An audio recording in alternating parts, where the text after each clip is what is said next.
Welcome to another informative episode of ButchCrafting with your favorite homo. Grab your tool belt, strap it on, and settle in. We're going to learn some shit together. Here you go. Hey everyone. Thanks for coming back for part 2 of H2WHOA in this ButchCrafting segment. We are going to talk about a lot more things regarding water, such as water stress, water use, pollution of water, contamination, how to combat contamination, and what are some things that you can do to make for sure that you are getting the cleanest water possible. And then also you can get your stuff, your water tested, whether it's tap water, well water, river water, lake water, whatever. You can pay to get it tested. And if I'm thinking correctly, some cities may do that for you for free, but do check with each city. The first thing that we're going to talk about is water stress. And water stress, it refers to the situation where the demand for water in a particular area exceeds the available supply of water, clean, usable water. And that leads to competing for limited resources and potential negative impacts on the people that need water, which is everyone, and the environment. Really, it just means that there's more of a need to water than there is water available. So there's not enough water for everyone that on the earth that needs it doesn't support the population. Our water system, our water supply doesn't support the population. And there have been discussions about, some say that by like 2040, we're going to run out of water. Now, I mean, to me, that seems unfathomable, but who knows? I mean, I'm not an expert in this. So, I can only do my research and try to keep myself informed and try to share the information that I get that I feel might be useful for y'all. So sit tight and just go with me through this. And if y'all have any questions, you can always email me. You can go to TheDinosaur&TheDude.com and hit contact, and you can get over and send me an email if you want to hear about a specific topic in ButchCrafting, or if you want to, express your thoughts on something that I've covered, or if you have any questions. There are certain demands that water has, and that's going to be humans demand water. We need water for agriculture. We need water for industry, and all of that together can surpass the renewable water supply in any given region. And when that happens, it creates water stress. There is an increase in water stress each year because humans demand water, and we also use water for a lot of the processes, whether it's manufacturing or for agriculture or, manufacturing whatever. I mean, water has to be used for a lot of different things. And unfortunately, there's not an unlimited supply of it. So the factors that contribute to water stress are population growth, changing climate patterns, like increased droughts, insufficient water usage, and pollution can all contribute to water stress. It can lead to conflicts over water access. It can, if you've got people that are fighting over, I need water, no, I need water. It can also impact water stress by reducing agricultural productivity environmental degradation, and cause potential health risks from contaminated water sources, which is something that we're going to talk a lot about today. In 2021, according to the World Health Organization, over 2 billion people lived in water-stressed countries. And this has to do with climate change and population growth, which are expected to make this worse in some regions.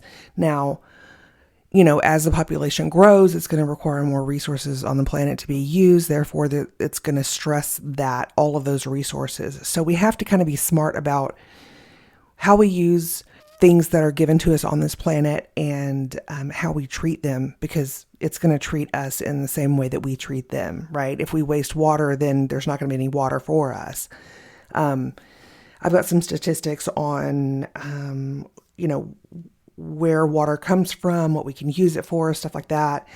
So we're going to go into water use now. So the global demand for fresh water, this is insane, y'all. It has increased by almost 1% per year since the 1980s. That's nuts to me. I mean, we're just blowing through it like it's an unlimited resource, and it's not, and it's going to end up screwing us. Each American uses an average of 82 gallons of water a day, and the average family spends more than $1,000 per year in water costs. And but if you were to take advantage of the WaterSense labels or Energy Star certified appliances, look for those logos. Anything like that can help save you money. They can save more than $380 annually for using some appliances like that. So the more appliances or systems that you have in your home that are energy efficient or water smart, then you can save even more money, which is always great because, hey, inflation is a thing and it's going to get worse. Household leaks. Let's talk about that for a minute. Sometimes you have a household leak and you know that it's a leak. It's a drip in a faucet. It's your toilet running. It's a puddle that is always in your backyard and there's not been any rain. So there has to be a leak somewhere. Get it fixed. Have it looked at. It doesn't necessarily mean that they're going to have to tear up your whole foundation. Maybe there's a simple fix for it. The household leaks can waste nearly 900 billion gallons of water annually nationwide. That's in the US. And that, to put it in perspective, it equals the annual household water use of nearly 11 million homes. So think about the water that we could save if we could just stay on top of our possible leaks and making sure that our house is maintained. Now, I get it. I understand. Times are tough and things are hard and people don't have a whole lot of money. But it's going to end up costing you more money in the future if you don't get it fixed, because either it's not going to be repairable, you're going to have to replace things instead of repair it, and you're going to be paying more in water fees and water bills. So if you can, get it looked at. If you can't, maybe look at some other options. Reach out to some people, see what's available in your area. I know that there are resources, community resources all over the United States, and I imagine in other countries as well. So it's certainly worth looking into. Don't just look at it, that big puddle, that's outside, or that wet spot in your garage that stays wet all the time and think, it's okay, because you're going to be paying for it either way. Also, running the dishwasher, I'm so guilty of this. If you run the dishwasher like every night, regardless of whether or not it's full, that's probably being wasteful. Now, granted, I get it. You want your dishes clean. I understand that. And you'll see on TV, and I've even seen the commercials where they're saying, wash your dishes every night before you go to bed. Okay, yes, that's true. But they are trying to sell a product. They're trying to sell detergent. If you have 2 or 3 things in your dishwasher, and perhaps you rinse your dishes before you put them in your dishwasher, you can probably go without running it every day. And if you can wait, perhaps you can save 1 load of dishes per week. And that will save the average family nearly 320 gallons of water annually. I mean, again, that's a lot. We don't even realize that we're using so much water, but we are. You can also turn off the tap when you're brushing your teeth. That'll save 8 gallons of water per day. And while shaving, That can save you 10 gallons of water per shave. Assuming that you brush your teeth twice daily and shave 5 times a week, like, okay, for real, who shaves 5 times a week? I mean, maybe men do. I do not shave 5 times a week. You could save nearly 5,700 gallons per year just by turning off the tap while you're doing those things. Only turning it on when you need to wash the razor or wash, the shaving cream off or wash your toothbrush or something like that. If you let your faucet run for 5 minutes while washing dishes, you can waste up to 10 gallons of water. And it uses enough energy to power a 60-watt light bulb for 18 hours. So I think that being mindful is really the key here. I need to work on it too, so maybe we can work on it together. Outdoor water use accounts for more than 30% of total household water usage, and it can be as much as 60% of the total household water use in arid regions. And another way that you can get around this is look up to see what plants are native to your area. I'm in Texas, and there are a lot of plants in Texas that are heat tolerant, they're drought resistant. They're beautiful plants. And, maybe I don't need to have orchids in my garden. I mean, it wouldn't happen anyway, right? It would take me a lot of money to make that happen because it is humid, but it's not humid enough for that to happen. So if you can, try to pick plants that are native to your area and that are drought resistant, or maybe they're very tolerant of wet areas. And also, we don't all have to have grass lawns. I mean, to have that picture perfect, typical American grass lawn, that takes fertilizer and sometimes herbicides and, services to have your yard mowed and edged and all that. I didn't get to it this year because the chemo has really slowed me down. But in the spring, I already have this stuff. In the spring, I'm going to be changing our lawn from, I think it's fescue right now. And there's some Bermuda in there and even some St. Augustine, which is kind of like a hodgepodge of different grasses. But we're going to be getting rid of that. And we're going to seed clover and dichondria, I think that's how you say it. Those are 2 things that grow naturally in Texas. We're just going to put the seed out there and then let nature take its course. That way we've got a very low height growth that looks nice and we won't have to mow it. So that'll save that. It's also drought resistant. It's heat tolerant. So just see what you can play with in your yard and how you can better make smarter choices in gardening and your grasses and bushes and trees and stuff like that. If you have to use water, use it on a garden. Grow some stuff. Just chunk some fucking seeds out there and see what happens. I mean, some of them don't need a whole lot of water. I mean, I've got a winter garden right now and it doesn't require near as much water as the summer garden.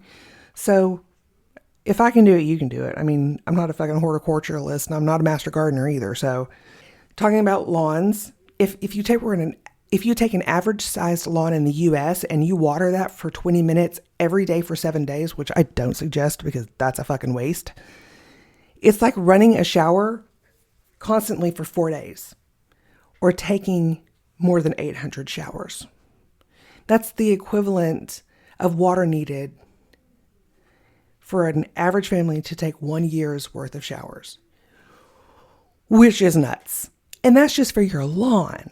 So I know that we spend a lot of money on making sure that our grass is green, but I kind of just threw my hands up. In the summer in Texas, it gets super hot. And I was like, I'm not doing it. I'm just not doing it. I'm going to go organic. I'm just going to switch the plan next year. And wasn't able to get it done again. I wish that I would have, but I just couldn't. So that's my goal for this coming spring, is to switch over our yard to something that's a little bit more conducive to saving water and saving money and still looking good. Approximately half of the world's population experiences severe water scarcity for at least part of the year, which could be due to lack of rainfall, drought, contamination, stuff like that. This blew my mind. Well, not this one so much, the next one. So about 71% of the Earth's surface is covered by water. How much of that do you think is fresh water? It's 3%. That is nothing. Although, I get, there's salt water, and you could actually, in a survival situation, you could get salt water and boil it, and then it would be safe to drink. But, good Lord, only 3%? And we just piss it away like not a big deal. So agriculture accounts for 70% of freshwater withdrawals globally. And industry accounts for just under 20%. Domestic uses account for about 12%. So I realize that whenever I say try to be more water conscious, Jesus, y'all, I can't even talk. It's not... all the blame doesn't fall on the homeowner or the resident, the actual people that are using water on the daily basis. It has to do with farming and manufacturing and all that happy stuff that we all need and we take advantage of. So even though our steps to save water may be very minute, they're still going to help a little bit, and I'll take a little bit where we can until the agricultural industry learns they should plant what they can plant natively from, and then make money that way. It would take less water if they were to plant native plants and instead of, trying to make citrus trees in Canada or, whatever. It's just probably not going to happen because it's too cold. Or, say you've got somewhere that it's always gloomy, like Seattle. It wouldn't be smart to put a citrus orchard in Seattle because it's too dark. It's gloomy. They need sunshine. So this statistic kind of got me. It says water-stressed nations include Australia, Spain, Turkey, Iran, Saudi Arabia, and South Africa. But I have to think there are certain places in the United States. I'm sure there are certain places in Mexico or South America that have water challenges since things are changing so much. We're using more water, so as time goes on, it's going to be even more stressed. And so having some tools that they can use in order to make for sure that they have clean water is something that is going to be paramount, especially in the future when it's even worse. We've got microplastics, we've got contamination, pesticides, herbicides, all the yuck stuff and runoff from, industry.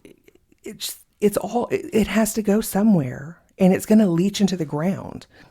Now, I will say that the EPA does require all cities in the United States to submit a water report each year. Now, I realize I'm probably a little bit of a conspiracy theorist. Actually, I know I am. I wouldn't trust the report. I don't trust our government.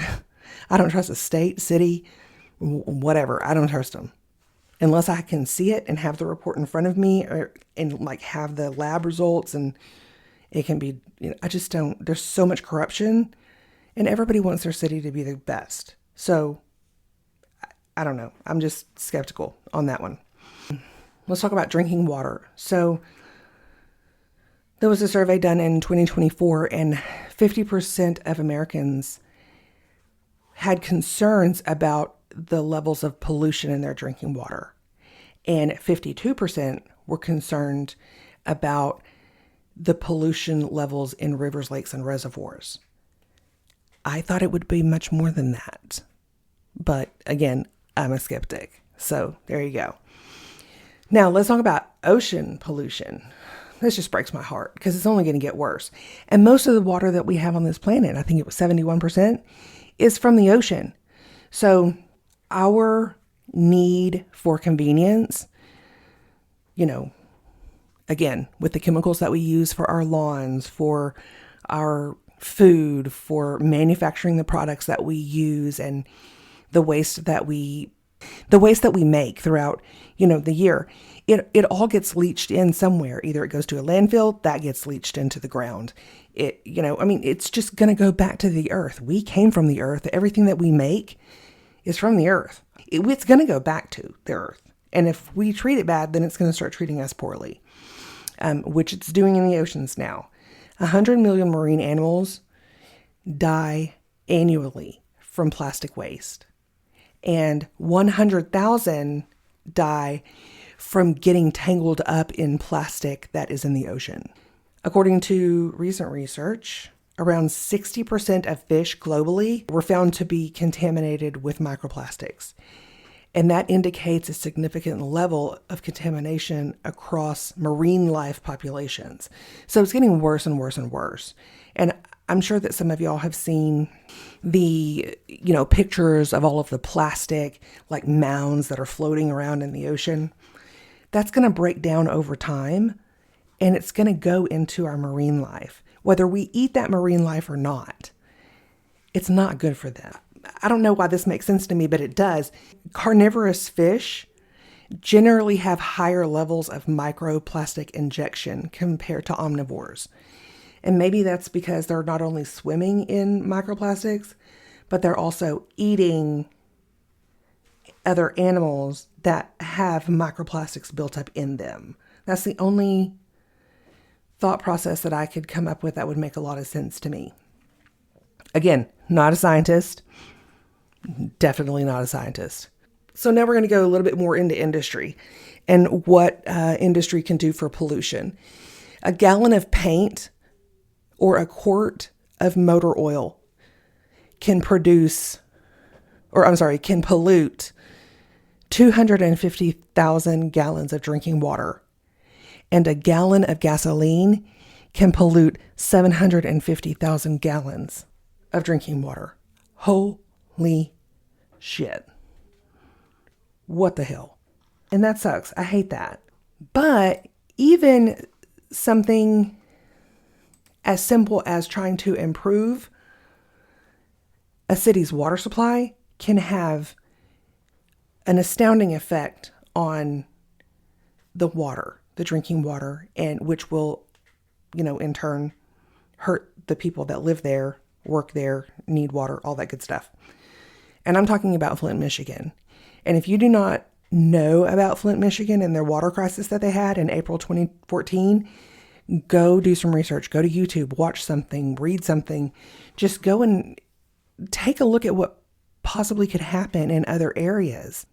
Flint, Michigan, they changed their water source from Lake Huron, which is one of the Great Lakes, to the Flint River. The Flint River is a corrosive source. So not only is the water worse that they switched to, but the corrosivity of the water source that they changed to in the Flint River, it caused the city's water pipes that had a large lead content to be even more corroded. That caused lead to be leached into the pipes and affected the city's water supply because they're no longer getting it from Lake Huron. They're getting it from the Flint River. And so they had yucky water going through lead pipe, and lead is not good to ingest. Roughly 140,000 people were exposed to the lead and other contaminants, and 12 people died due to the contamination crisis. In 2015, the Flint reconnected to the Detroit water system, which was a safer option. This situation, the whole Flint, Michigan water situation, was declared a federal emergency in January 16. So let's look at that timeline. In April 2014, that's when they switched over to the yucky water. Why? I have no idea why they did it. There's been investigations and all sorts of studies done on, who made the choice, did they do their due diligence, blah, blah, blah, all that good stuff. You can read all about that online. So that happened in April of 2014. And then from then, April 2014 to October 2015, it was over a year, almost a year and a half, that people were drinking and bathing in water that was completely contaminated. And so when they found out and it got out that the Flint River was contaminating their water supply because of what the city did, I remember it being it was a huge environmental crisis. And they couldn't drink their water. They had to, there's so many different things that they had to do in order to have clean water and safe water. I remember at the time I was working for General Motors while I was in college, and they sent a ton of cases of bottled water to Flint because everybody had to use bottled water. It wasn't safe at all to even bathe in it. You just didn't do that. So that happened in October 15. And then, so that's after they switched it. They switched it in October 2015. And so from October 2015 to January 2016, that's when the government decided, oh, hey, we need to make this a federal emergency. Well, no shit. It's just a very slow process. The point of me putting this information in this episode, you cannot wait for a city to change their mind, to reroute, and to go for a healthier option, at least not in a hurry. Cities are just slathered with red tape, and it takes a lot to get information out to the population. Also, federal government, they're even slower. So we have to get into a situation where we're not depending so much on them, which we'll talk about in a little bit. So we talked about contamination. One last really gross nugget is in 2022, at least 1.7 billion people were used a drinking water source contaminated with feces. Are you fucking kidding me? Holy shit, literally. Everything that we just talked about, those are contaminated just because of processes that went bad or because processes that were not good for the water. There's a whole nother contamination segment, which is biowarfare. And if anybody drinks a city's water supply, you drink from the tap, you drink from a river, a lake, not to mention the normal bacteria that grows in water that isn't treated, there is a potential for biowarfare to be used to contaminate our potable water. This could be intentional. For instance, country A is mad at country B and they just start contaminating our water because they know that people are going to die off that way. And then we're going to be weak. It can be a lot of different things. But just keep in mind that water is a very precious source and humans have to have it to live. And if there was someone that wanted to hurt a region, they could do that through biowarfare, by contaminating the water source. Nearly all known biological warfare agents are intended for aerosol application. They're less effective as potable water threats, but they're potentially capable of inflicting heavy casualties, right, when ingested. So let's just say that there was a warfare, and they don't have to directly go after our water system. They can go after our air. Well, the air is going to contaminate the water, and then we're going to drink that, and then that's contaminated. So we need to think about ways that we can combat contaminated water and how to make sure that water collected is safe. And there are quite a few systems that you can use in order to achieve that. The first one is the water purification tablets. There's a company, it's Pt.2.com. These are little tablets that they're water purification tablets. They do not expire. So you can buy a bottle of these from wherever, Amazon, everybody has them. Just go online, look, you'll find them. The science behind this was figured out in the 1940s. Harvard University and the U.S. Army developed the original iodine water disinfection tablets. And since then, the military has used those tablets for over 50 years to disinfect drinking water in emergencies. The name of the company that manufactures the product is called Wisconsin Pharmaceutical Company. So y'all go and check that out. You can just look up potableaqua.com and go and get those. We have a bunch of them, because what I would suggest, if you want to make for sure that you have safe drinking water if an emergency happens, you can go to Amazon, you can go to any survival store, and you can get these bathtub size bladders. Of course, they're empty.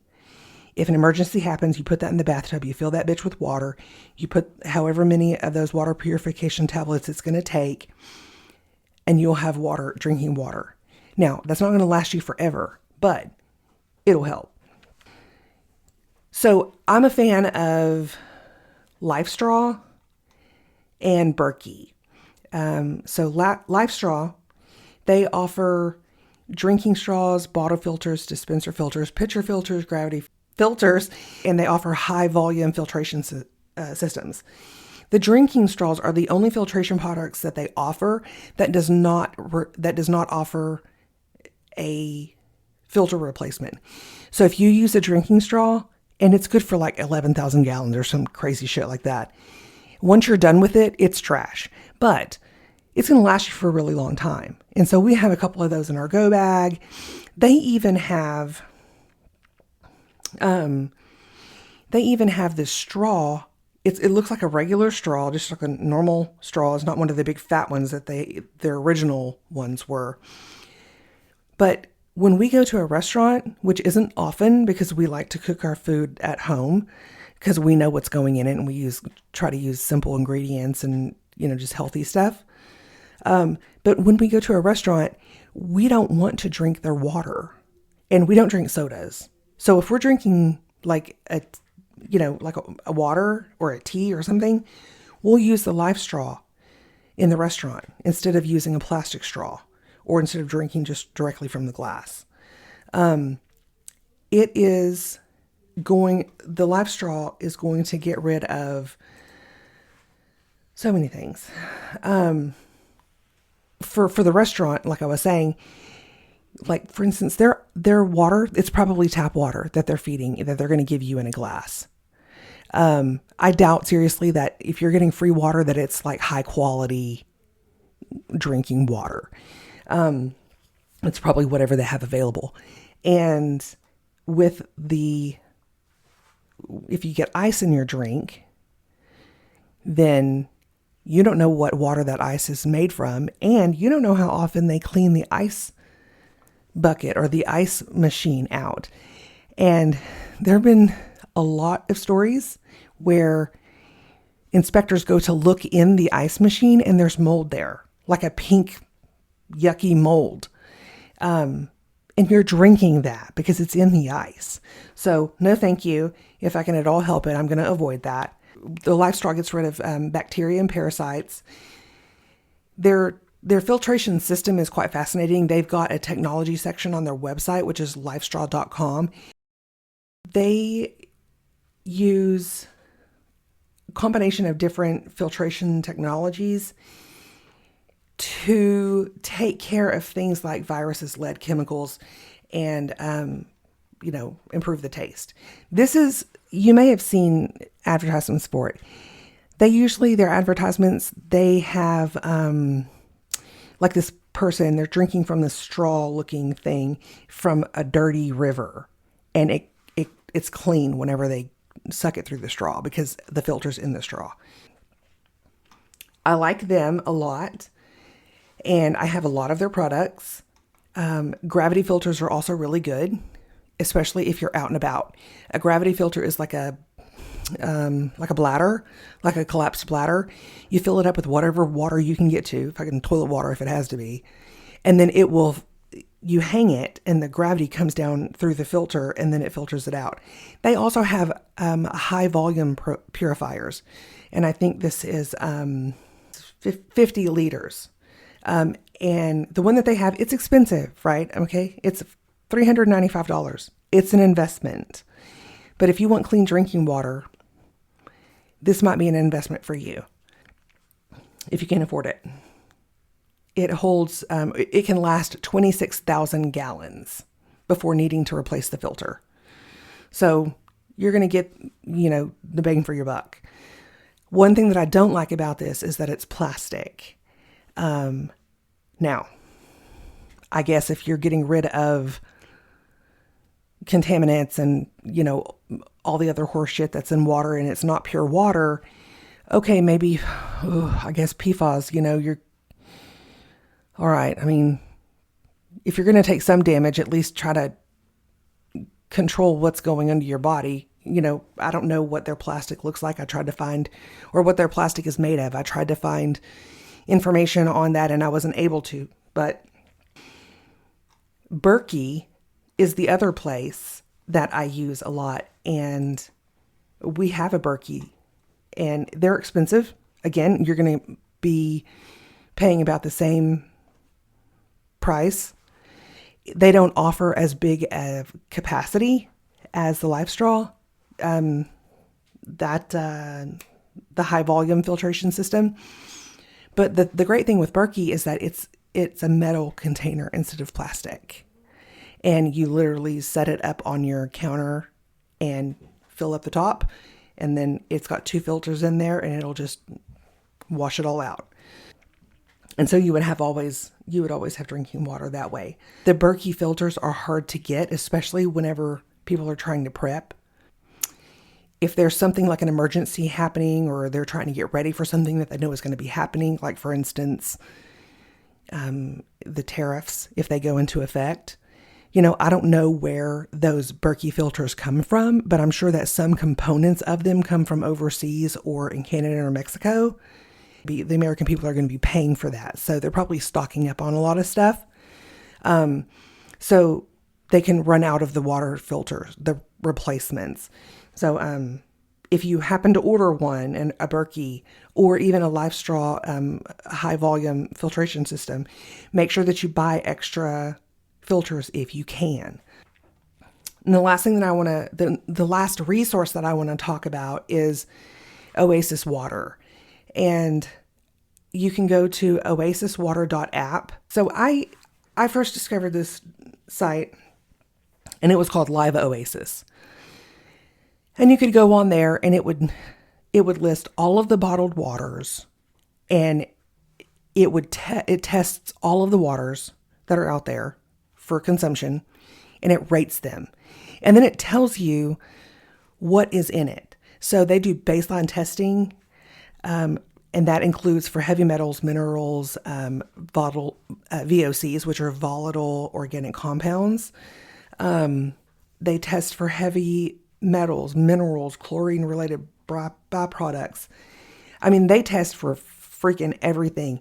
Microplastic, nanoplastics, PFAS, PFOs. I mean, just everything.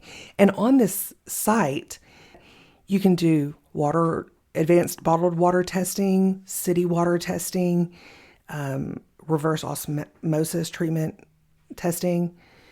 So if you've got an RO system and you just want to make sure that it's up to snuff, you can get it tested. It's expensive, but it's better than having to buy another reverse osmosis treatment, like a whole system.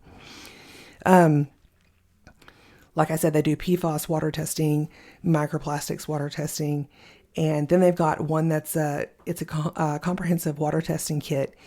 It tests for nearly all contaminants, including heavy metals, bacteria, PFAS, radionuclides, radi- radionuclides, pesticides, herbicides, DBPs, and more. They also have extended radiological water testing. So, I mean, there's a lot of different tests. But on here, you can also go to what's in your water. And you can look at all of these different products that they have. And it will tell you how many contaminants, like for instance, Topo Chico mineral water. People love that shit. It tested for harmful ingredients. They found 4. Beneficial ingredients, pH, PFOS, and their packaging. They say what packaging it is. I want to get the app and really get into this again, because the way that it used to be set up is you could set up, you could look at your area and it would tell you if your area was safe, if it had safe water, or what the rating of it was. So I really like this program. I'm going to have to get the app now just so I can make for sure that because I signed up for it. The time it was like $5 a month. I don't know how much it is now, but that's what I'm paying. And so if you have any questions or if you want me to look something up for you, just let me know.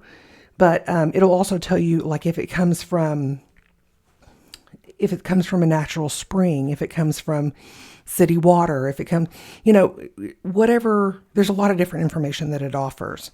So for me, it's certainly worth it, because I want to make for sure, like when we're looking at places to live, I want to make for sure that where we're going, the water is safe. There's a whole list of parameters that we have for moving, what areas have the best health care, what is the cleanest water, what's the cleanest air quality, what's the quality of life, what's the rating for the LGBT plus community, because my wife and I obviously are big ass homos. So there's a lot of different things that we're looking at, and water is one of those, because it is an essential item that we have to have in order to survive. But there's just a ton of information on here. You can actually go to TheDinosaur&TheDude.com and click on Knowledge Emporium, and then look under Prepping Homesteading, and it has Live Straw, Berkey water filters, and Oasis water listed there. So you don't have to remember all of those. You just go to The Dinosaur and the Dude, and it'll all be there. Now, to wrap it up, here's the thing. If y'all listen to the podcast, our regular podcast, I don't trust anybody. Unless I can see it, feel it, touch it, and know it to be the truth, I don't want to take anybody's word on it. I want to know the science behind it, and I want to know how they got there. And I don't know about you, but I don't hear a whole lot of cities in the U.S. or around the world that are proactive enough and forking at millions of dollars to proactively fix their pipes and water treatment systems. So, just like Flint, I'm sure that they weren't going to spend money unless they had to. And whenever all of that happened and it was corrosive and the lead started leaching, that's when they decided, oh shit, we better take care of this. So I like to be prepared as a prepper, and I want to make for sure that I've got the systems in place that I need in order to be the healthiest version of me. Because I'm sick of being poisoned, either by our water, our food, our air. I hate it. We're dependent on the government and those systems that they have in place. But if something happens, then those systems might not be there. And so you want to make sure that you're prepared. And I think we can do that. And I think that we're going to learn a lot together throughout this ButchCrafting segment. And hopefully it grows. And hopefully people will start reaching out and telling me, suggestions on what they want to hear about. Do you want to learn how to build a lean-to? Do you want to learn how to build a shelter? Do you want to learn how to make a sustainable residence, a sustainable home or a shelter with the natural resources around you? What can you use? It's going to take some creativity, but what we need in order to survive is around us on this planet. It was put here for a reason, and people have survived on this planet for millennia with just what the earth has offered them. They didn't have iPhones. They didn't have life straws. They didn't have, TVs and internet and couches and all the shit that we have. We've done that. And as a result of it, we've hurt the planet. And so now it's going to start hurting us, and we have to fix it. Okay, y'all. Well, y'all go be safe. Thanks for listening so much, and I'll talk to you soon.